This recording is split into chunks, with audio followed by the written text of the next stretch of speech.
est-ce que ce fichier-là a été mis à la disposition des candidats? Est-ce que c'est le bon fichier et est-ce que tout a été fait dans l'orthodoxie? Ça aussi c'est important. C'est important, cher. Le doute est permis parce que Sénat gis nañu communiqué bu mu def gannaaw bu ñu peut-être sensibiliser nit ñi pour que ñu dem vérifier mu ne fichier bi nekk ci sitam du fichier boo xam ne bu ñu mettre à jour la. Ça quand même c'est grave quand c'est la commission électorale nationale autonome qui le dit. Est-ce que joxul dëgg ñi naan le processus est biaisé dañu saboter processus bi saboter fichier bi? Thierno Alassane Sall parle de sélection ne dafa ñoo xam ne peut-être dañu wax ne ñii ñooy jàll ñii ñoo warul jàll et que dans tous les cas élimination yooyu dafay aboutir est-ce que vraiment Cheikh nekkuñu ci situation boobu. waaw depuis 2019 ba léegi moom li ñu gis mooy c'est une sélection ah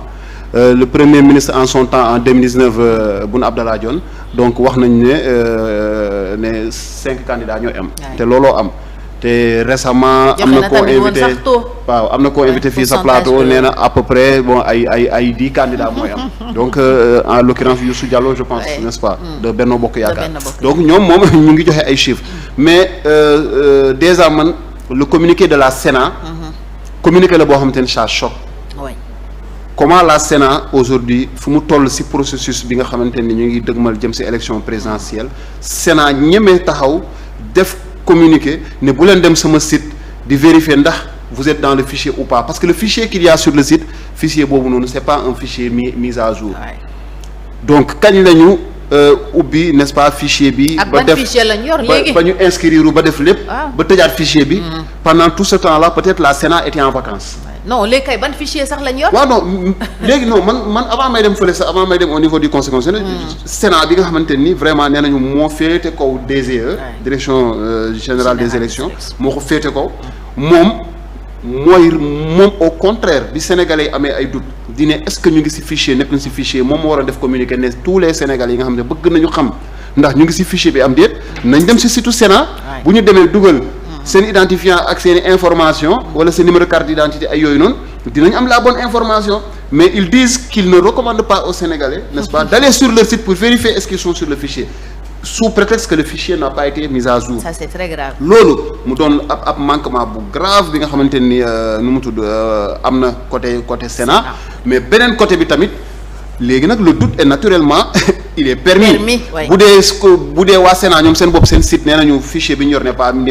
fichier n'a pas été mis à jour. ñoom yoruñu fichier bu baax bi. en tant que la commission électorale nationale autonome. à ce jour si on compare soit ils l'ont ñu denc ko bëgguñu ko mettre à disposition. pour aussi lëndëmal xel yi pour aussi lëndëmal ñi nga xamante ni c'est les acteurs parce que peut-être tey bu amoon si nu mu tudd au niveau du site peut-être dina am ñoo xamante ni dinañ dem vérifier balaa ñu dépose extra wala extra donc loolu yëpp aussi mën na am pour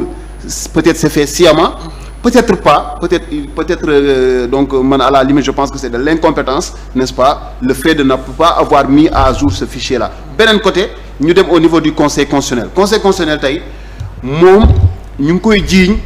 ne ko fichier bi mu yor c'est le fichier de 2017 donc en l'occurrence c'est voilà notre ancien premier ministre Aminata Touré moo taxaw ne fichier bi ñu utiliser nii mooy fichier 2017 la Sénat aujourd'hui comment dirais-je le conseil constitutionnel bu dee ci base boobu encore une fois et jusqu'à preuve du contraire c'est ça que les Sénégalais certains Sénégalais comme moi loolu la ñuy téye ba ñu am leneen parce que aussi tamit c'est une somme de doute yi nga xamante ni am na yoo xamante ni mënuñu jékki-jékki instant bii nii ne effectivement le fichier qu'ils ont c'est le fichier qui a été mis à jour beneen côté ils ont lésé les candidats à la candidature tey les candidats à la candidature auraient dû képp ku nekk ak ñoom wala kuy liggéey ak ñoom ñu liggéey autour d'un fichier bi nga xamante ni c'est un fichier mis à jour loolu peut-être ça aurait évité si c'est avéré li ñu wax ne ni am na ñoo xamante ne bokkuñu ci fichier bi peut-être ils auraient pu n'est-ce pas éviter déposer n'est-ce pas parrain wala ñu jël parrainage nit ñooñu nga xamante ne nekkuñu ci fichier bi peut-être ça aurait réglé un problème ça aurait aussi facilité la tâche ñi nga xamante ne mooy conseil constitutionnel mais le conseil constitutionnel comme moom il n'aime pas trop qu'on leur facilite la tâche ñoom dañu bëgg ni vraiment di jafeel mbir mi mais bi ñu demee ba indil leen aussi les dossiers physiques qu'est-ce qu'ils en font apparemment ils ne prennent même pas le soin donc de vérifier li nga xamante ni les dossiers physiques donc le langage informatique te doo ma ne nag candidat yépp dañoo juum ñoom ñëpp ci ay tour non mënul nekk loolu moom mënul nekk et puis mënuñ jël par exemple tey ils ont selon les informations ay plus de 100 000 n'est-ce pas parrains yoo nga xamante ne ils sont introuvables dans le fichier donc may ma taxaw foofu gis nga bi ma déggee 2017 xam nga toog naa fii ma ni la ce même scénario là man dama ko dund directement en 2017 il y a énormément de personnes yu ñëwoon di voter fi ma doon couvrir élection yi Point E ak li ko wër ñu bëri ñu ñëw ñoo xam ne mënuñu voter donc ku nekk instant boobu da nga doon considérer sa bopp comme cas isolé et comme c'était des élections législatives bon il y avait pas peut-être ampleur bi wala intérêt bi ñu ko war a joxuñu ko ci mais quand il s'agit de présidentielle nga xam ne ku nekk da nga ñëw ak sa dossier ñuy contrôler les parrainages foofu affaire bi dafa gën a flagrant donc beaucoup de choses laissent croire que effectivement c'est le fichier de 2017 man ça bu dee loolu la vraiment je peux certifier que scénario yu mel nii moom amul bu dee loolu moo am c'est le fichier de 2017 vraiment ils sont en train de porter un coup à la démocratie sénégalaise démocratie bi nga xamante ni yàgg nañ ko n'est-ce pas naw ci àdduna di ko joxe en exemple di ne vraiment la démocratie sénégalaise c'est une démocratie majeure malheureusement donc président Macky Sall wax na nee na il va organiser une élection inclusive transparente et démocratique léegi nag si on procède par élimination on voit que l'élection est loin d'être inclusive et elle est loin d'être transparente alors dama jàpp ne la transparence et l'inclusivité dafa doon li nga xamante ni c'est la loolu yëpp ci démocratie la bokk loolu yëpp mooy ci biir démocratie parce que c'est une chaîne parce que mënoo organiser une élection qui n'est pas transparente nga ne elle est démocratique mënoo organiser une élection qui n'est pas inclusive nga ne elle est démocratique donc du coup moi je me dis déjà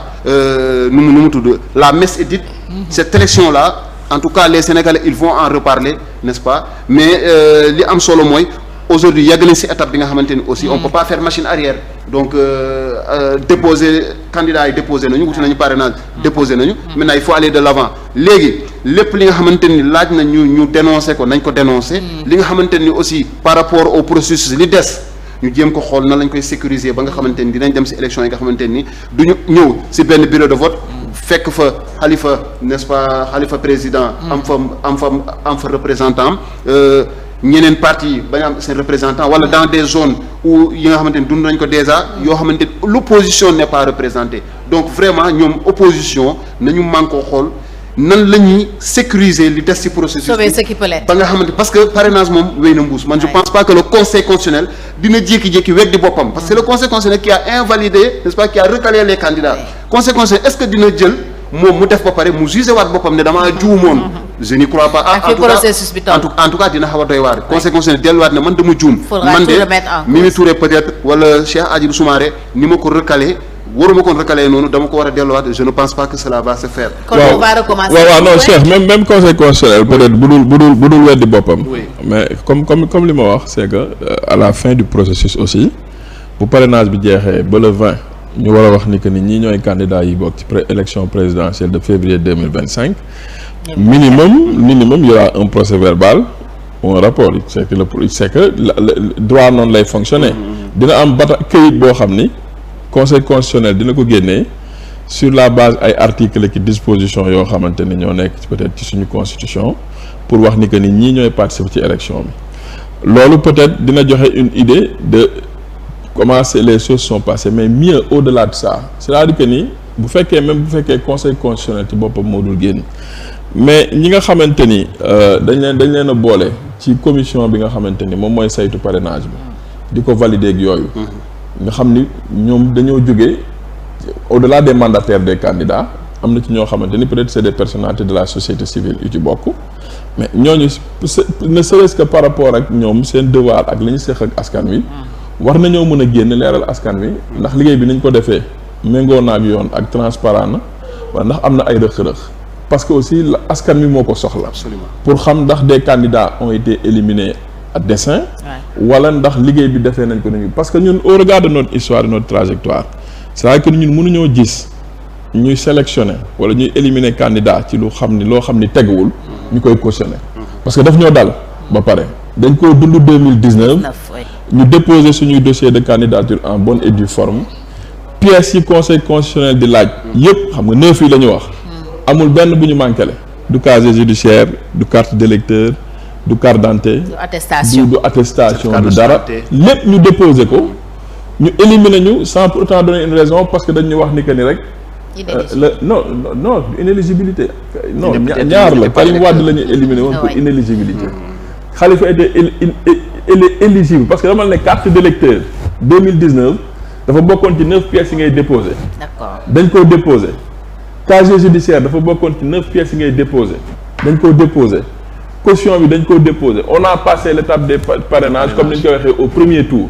benn contrôle la ñu def te boobu la parrainage bi gënoon métti parce que c'était 0,8 et on l'a passé au premier tour. Qu'est-ce qu'on nous a dit?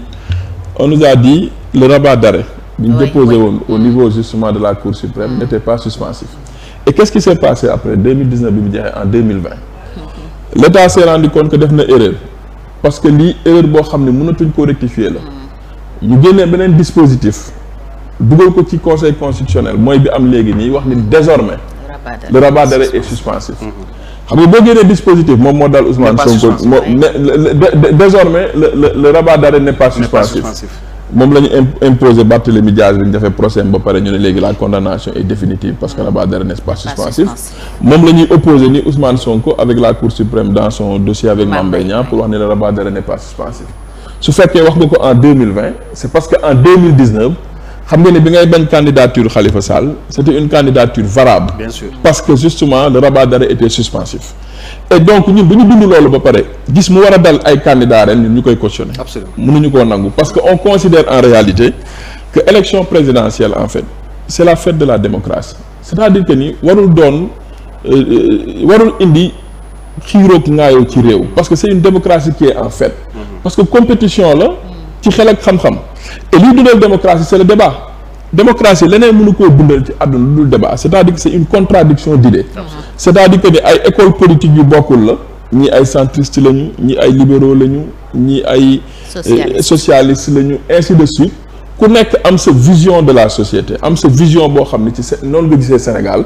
nga war a jàkkaarloog askanu Sénégal ne leen man kat sama gis-gis ci Sénégal nii laa ko gisee te ci ak lii ak lii ak lii laay sukkandiku pour yóbbu ko foofu. Sénégalais yi xool ci yéen ñi xam ne yéen ñëpp yéenay wut réew mi kan moo ko ci doy nit bu ñu voteel ko. donc foofu sélection waru ci am ku wóolu sa bopp war ngaa mun a nangu sa naataango ñëw présenté wu comme candidat bu fekkee ni jàpp nga ni yow sa offre politique mooy offre politique bi sénégalais yi war a gën a mën a wóolu ngeen dem compétition ku ci yàlla may ndam ñu xam ni loolu la. et on ne peut pas cautionner qu'il y ait à chaque élection présidentielle une sélection. Oui. Cheikh, juste pour rebondir par rapport à moi, je me dis si ça s'est passé en 2019. Ça peut encore se passer en 2024. Mais on ne doit pas l'accepter. Ouais, malheureusement. Mais les gars, malheureusement, en ce temps-là, vous n'aviez pas quand même les moyens pour pouvoir faire face. Alors, il y avait une opposition qui avait dit que ni bu ñu éliminé personne n'ira aux élections. Oui. Sauf qu'on a vu que ñëpp déposé nañu seen parrainage. ñëpp validé nañu 5 candidatures. Et que les 5 candidatures qui ont été validées ñoom ñëpp dem nañu élection. Oui, mais voyez-vous.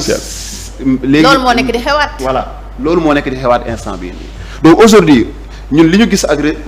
régime Macky Sall régime président Macky Sall woon nañu ne moom sañ na gis droit mu tegee nii mu lëmas ko teg ko ne def la ko saf parce que loolu moo am avec le cas du président Khalifa Sall en 2019 plus tard quand ils ont dit que le rabat d'arrêt n'était pas suspensif ça veut dire qu'il l'était avant alors. Absolument. donc xam nga loolu wane na ni déjà gars yi ñoom gëmuñu. sax nekk fii nii di respecter loi. que dañuy fawee aussi yenn loi ils sont éliminés. oui dañuy fawee justice. te conséquence ne moo fi nekkoon. conséquence ne moo seetaan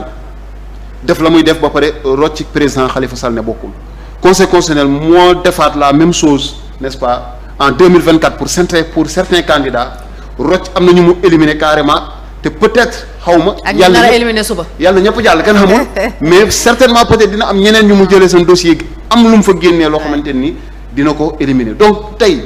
encore une fois dañu nekk. même conseil constitutionnel boobu moo bañ a contrôler dossier Ousmane Sonko. mais conseil constitutionnel moo fi nekk conseil constitutionnel boobu noonu la ñu ne Ablaye Wade en 2012. am nga droit amutoon droit conseil constitutionnel am na droit ñun conseil constitutionnel saa yu sénégalais yi manko gëm benn affaire conseil constitutionnel day jël contre-pied. gis nañ ne président Macky Sall fii la toog dem conseil constitutionnel la seule fois bi nga xam ne conseil constitutionnel weddi na président Macky Sall mooy ba mu ne damay wàññi sama mandat sinon président Macky Sall. conseil constitutionnel mosu ko weddi donc gis nañ loolu léegi li am solo mooy le prochain président de la république moom moo am liggéey bi nga xam ne bu dee moom idée yi muy woote mu doon le président Khalifa mu doon ñeneen ñi idée yi ñuy woote mu doon idée yoo xam ne dañ ko gëm ginnaaw bi ñu toogee ne ñu jëfe ko conseil constitutionnel bii nii conseil constitutionnel bii am na ay mbir yoo xamante ni war nañ ko fa mën a xoolaat joyanti ko. ba nga xamante ni sénégalais parce que il faut que sénégalais ñu delloo ko confiance bi mu war a am par rapport ak n'est-ce pas nu mu tudd justice bi fi nekk par rapport ak conseil constitutionnel par rapport ak administration bi même sénégalais dañu soxla wóolu leen mais malheureusement day gis sénégalais yi tey ni mbir mi di demee kenn dootul wóolooti kenn. y a une crise entre sénégalais ak institution yi. malheureusement nit ñi nag kenn wóolootul mais léegi noonu vraiment crise de confiance boobu noonu le prochain président il doit s'atteler liggéey ba nga xamante ni les sénégalais dinañ dellu gëmaat seen justice. gëmaat instruments yi nga xamante ni ñu ngi fii nii ñi nga xamante ni ñooy saytu élection ñooy du début à la fin tout ça sénégalais yi mën si manko vraiment xel dal quoi. d'accord li Cheikh wax mënoon nañu indi ci seen programme ak surtout lan ngeen di proposer sénégalais comme changement mais bala ñu ciy àgg dañu déggoon jamono yële le ministre Mame Mbaye Niang mu wax ci candidature Khalifa Sall ak Karim Wade ne looloo taxoon ñu woote dialogue bi